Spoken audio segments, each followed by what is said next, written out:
views expressed on this program are those of the hosts, guests, and callers, and are not necessarily those of this station, its management, or other advertisers. You're listening to Transformation Talk Radio.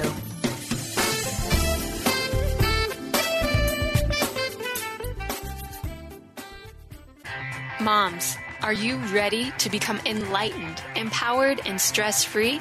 Well, get ready because you are about to tune into vibrant, powerful moms helping everyday women create an extraordinary life with Debbie Pokornik. Each week, Debbie discusses topics to help you become self-aware, inspired, and on track to create the life you crave. It's time to stop settling and start thriving. And it all begins now on Transformation Talk Radio.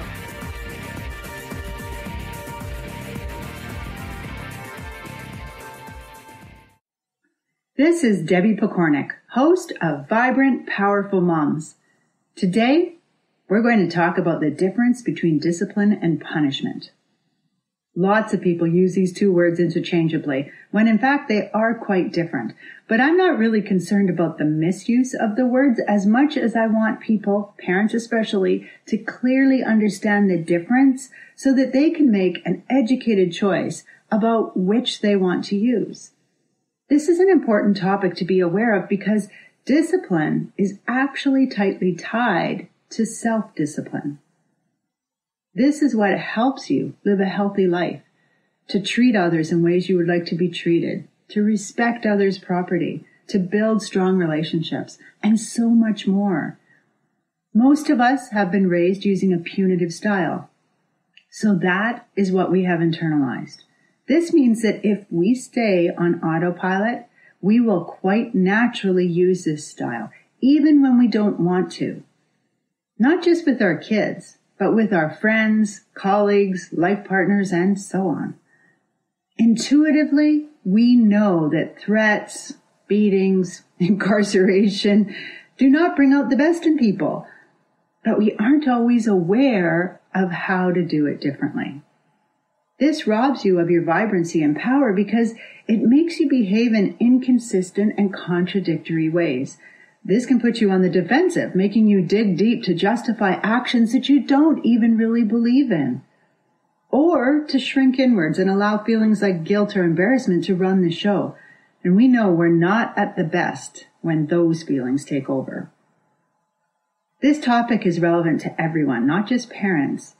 But since my podcast is called Vibrant, Powerful Moms, I'm going to look at it mostly from that angle. If you're not currently parenting, and even if you are, think about how this information applies to your life. How were you raised? Can you identify any limiting beliefs you carry as a result? How do you interact now with others? What tools do you use?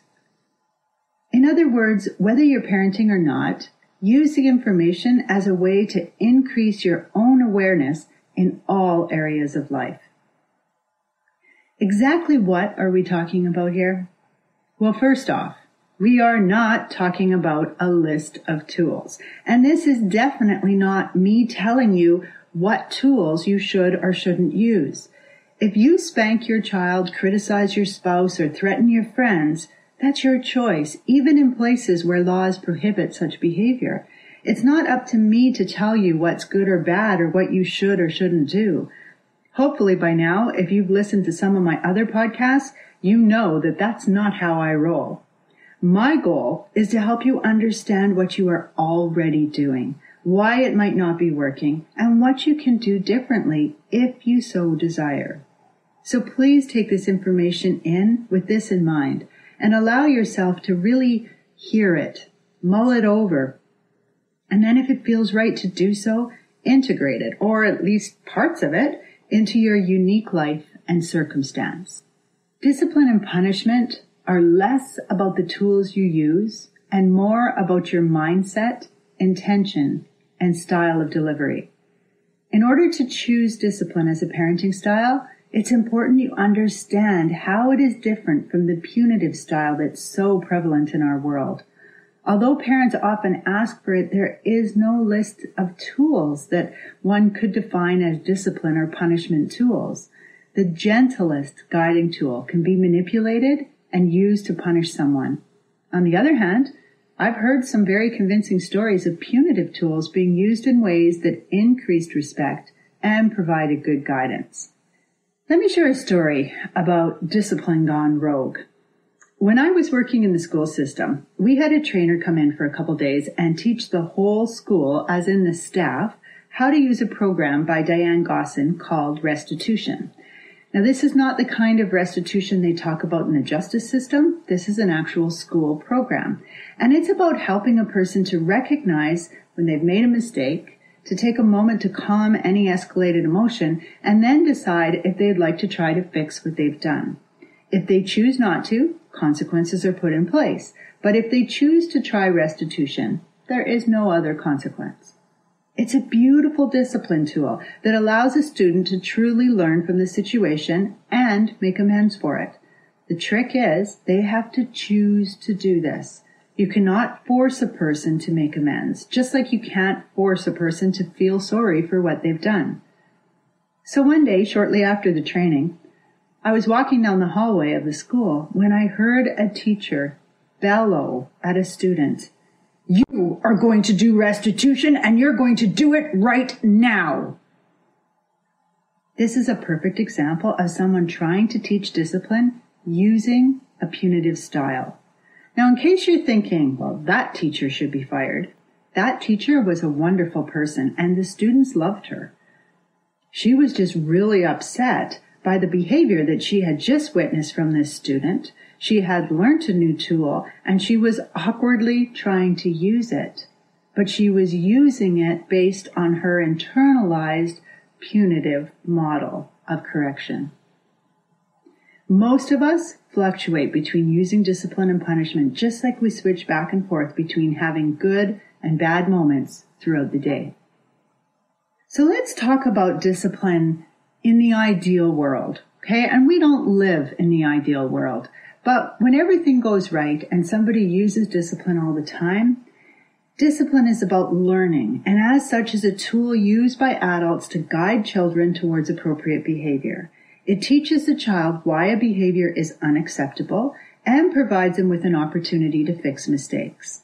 It focuses on the behavior as the problem, not the child, which helps the child see how changing his behavior can help him make better decisions in the future. Discipline teaches important life skills like problem solving, being assertive, negotiation, effective communication, and so on, and provides the child with an opportunity to test out different solutions. It is delivered by a calm, controlled adult with the child's best interest at heart.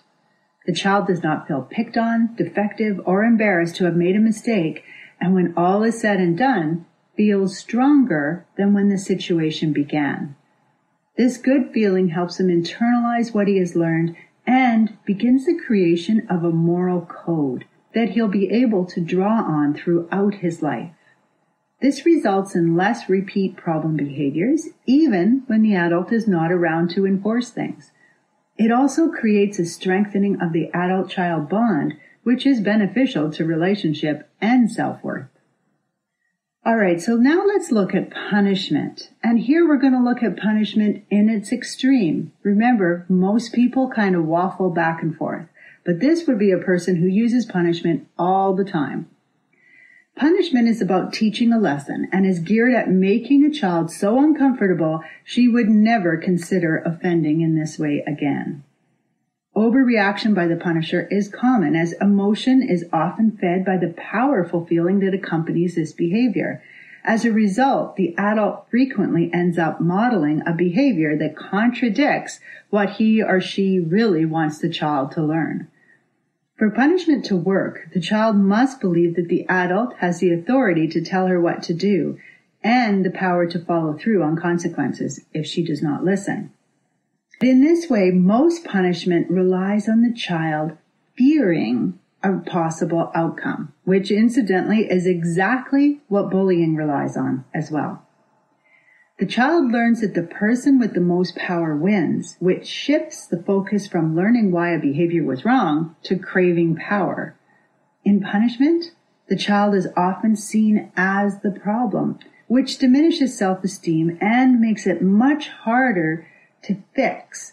For example, if a child is told she's lazy and irresponsible and will never amount to anything because she's left her dishes on the coffee table for the umpteenth time, this can feel like a big personal challenge to overcome. She actually has to change who she is rather than just take better care to put her dishes in the dishwasher after eating. Although the child may be given the chance to fix what she has done, she's usually not given a choice about how this should happen or taught how to come up with good solutions for future reference. The emotional delivery of punishment often causes a shift from learning to resentment or revenge aimed at the punisher or the person who turned the offender in. It does not promote responsibility taking, but instead teaches the child how to blame others or how to not get caught. The relationship with the adult suffers with repeat offenses as the severity of punishment tends to escalate over time.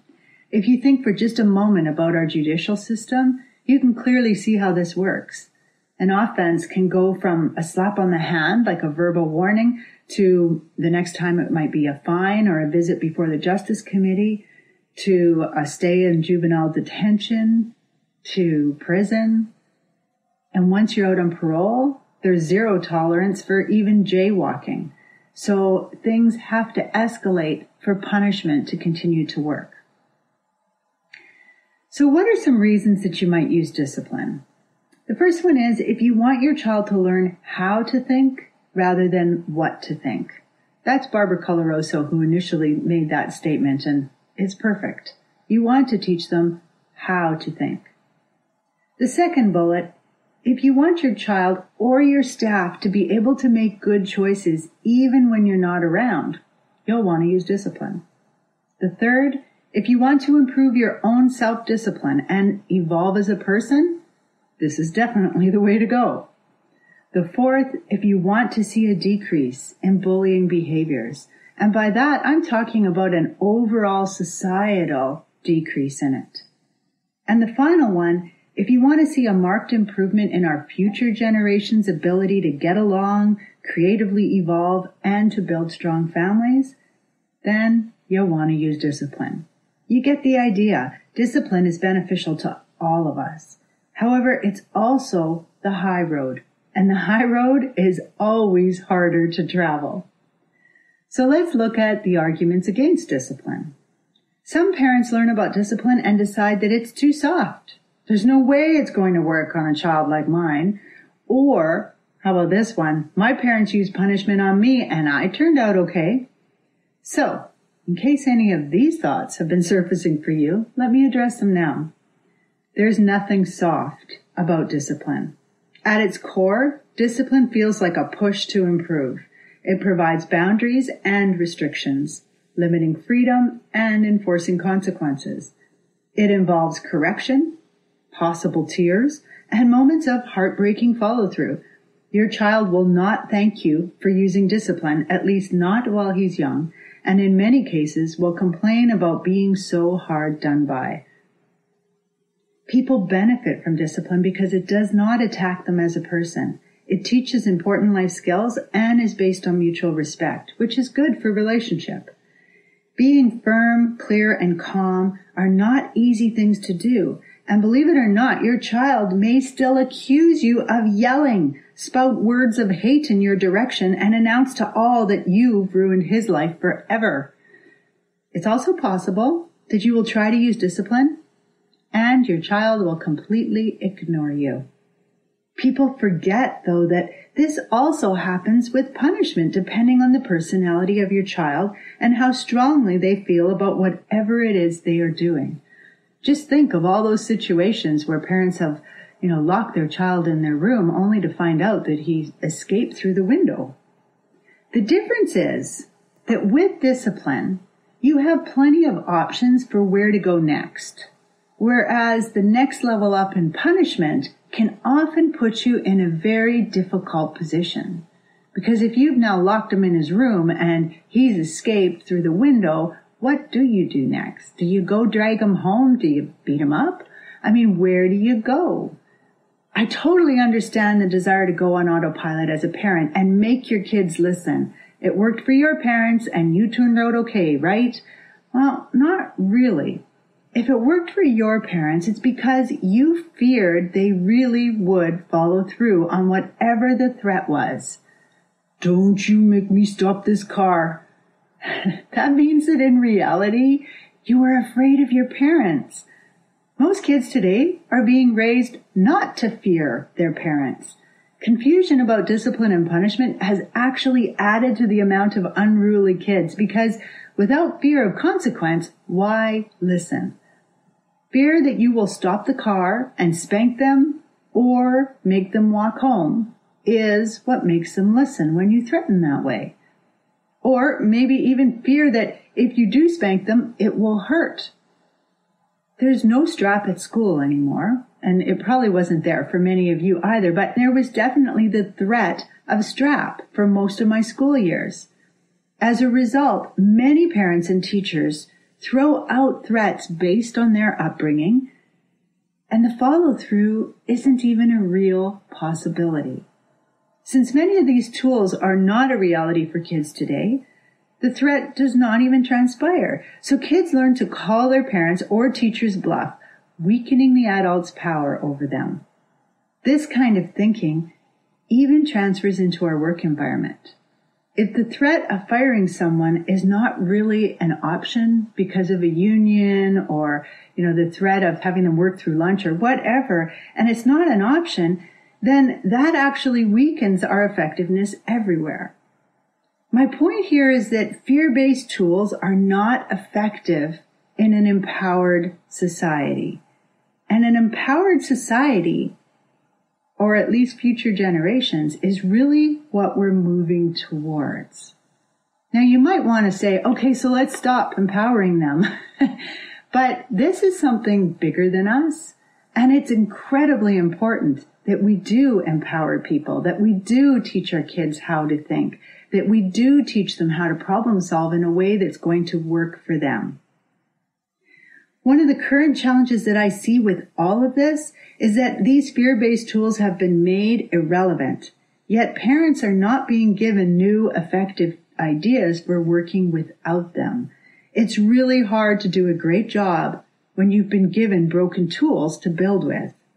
So my goal is to start by helping you become aware of the difference between discipline and punishment. And once you really fully understand that, you will be able to adapt your tools, your thinking, your upbringing in order to help you raise kids the way you want to raise them. So discipline is about being disciplined. If you want your kids to get it, you must practice it yourself. If you don't, you'll model contradiction, hypocrisy, and or even bullying behaviors. So let me give you some guidelines for using discipline. I call these the 4 BCs. The first BC, be calm. Barbara Coloroso says, an out-of-control child needs an in-control adult. And I agree with her 100%. Know your own triggers, the things that set you off, and learn how to protect your buttons so you're not losing it with your kids.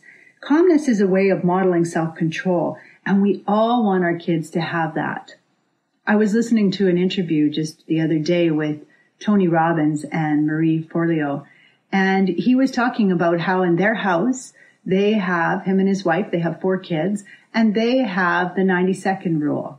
And that 90-second rule is put in place for when they are losing it. When anybody's really upset and behaving badly or doing whatever, they take 90 seconds. It's all they need because they've been trained in it. And they're able to calm themselves down, to breathe into their heart, to think about what it is that they appreciate about the other person or what they're learning in that moment. And that's all it takes to change the conversation from one of screaming at each other to one of really coming to a place of understanding each other. Some tricks that you might try for staying calm: pretend that someone you admire is standing there watching you. It's amazing how we'll change our behavior when someone we like and respect and admire is watching us. Another trick is to focus on the bottom of your feet. That shifts your attention from anger to the bottom of your feet. Notice them on the floor, really move back and forth, and that can be enough to take you out of that escalated anger. Another option is to think ahead of what you're trying to teach and how you will react if your child won't listen. There's a lot to be said for thinking about things in advance and knowing what you can do if something goes wrong. A final option is to somehow alter your state to stop the pattern from what normally would happen. And a simple way to do that is to say something funny. Notice something funny. True laughter will alter your state immediately and stop you from going over that anger cliff. The second BC is to be clear.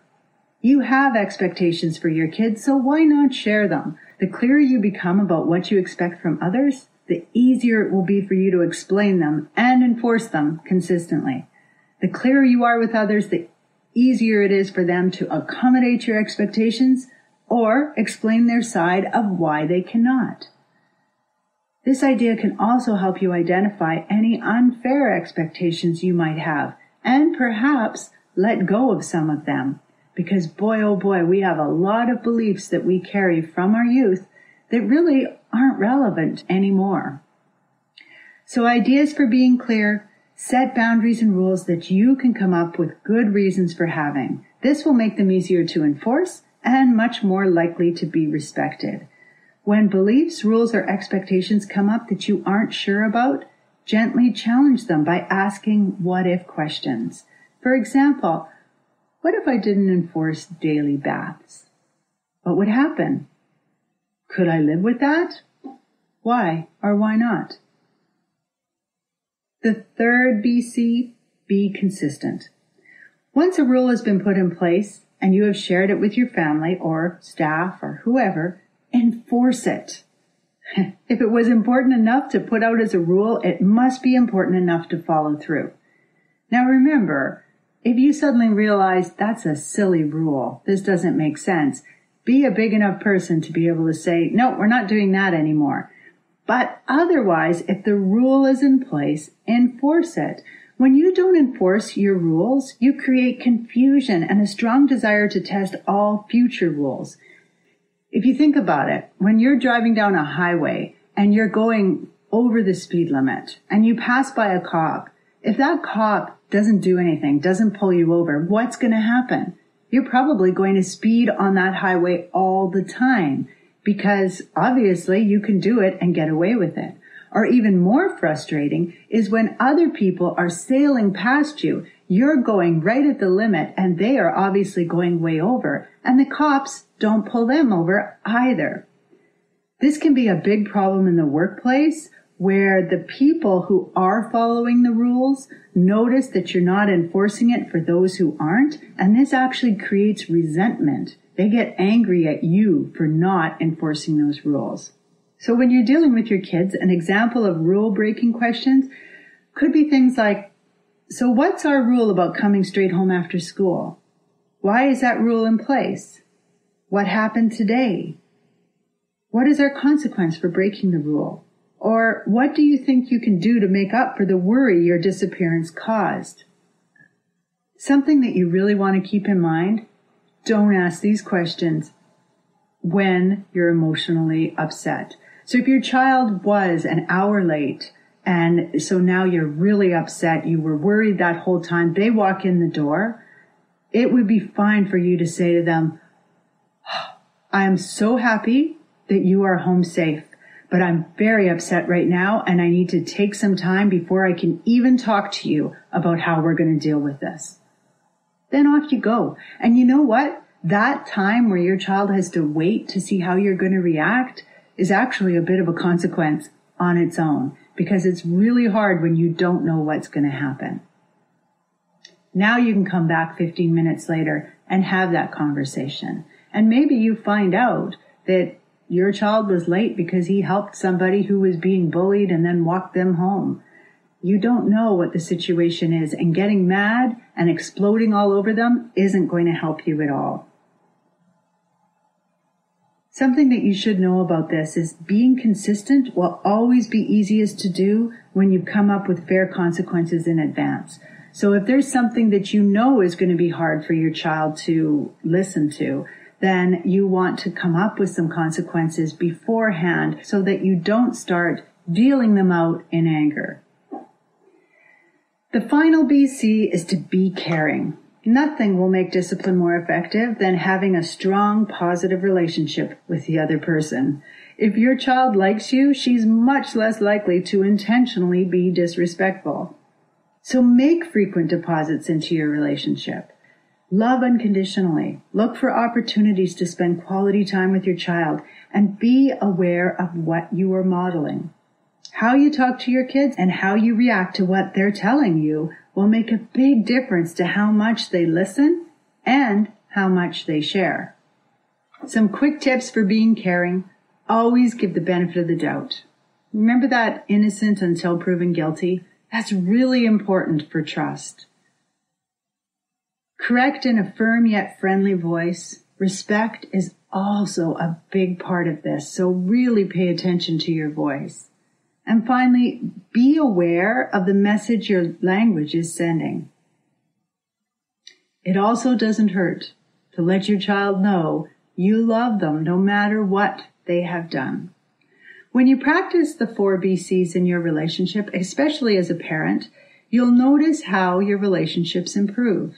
This will help you choose future discipline strategies because it allows you to see and understand the other person better. The 4 BCs also require you to use your self-discipline. Although they sound quite easy, they're not, especially when things aren't going the way you would like them to go. With much respect for you and the journey you are on, this is Debbie Pokornik wishing you a vibrant and powerful day. You've been listening to Vibrant, Powerful Moms with host Debbie Pokornik. If you've enjoyed this show, please give us a shout out and leave us a positive review. To find out more about Debbie and her sisterhood of Vibrant, Powerful Moms, visit empoweringenergy.com. That's empowering with letters NRG.com.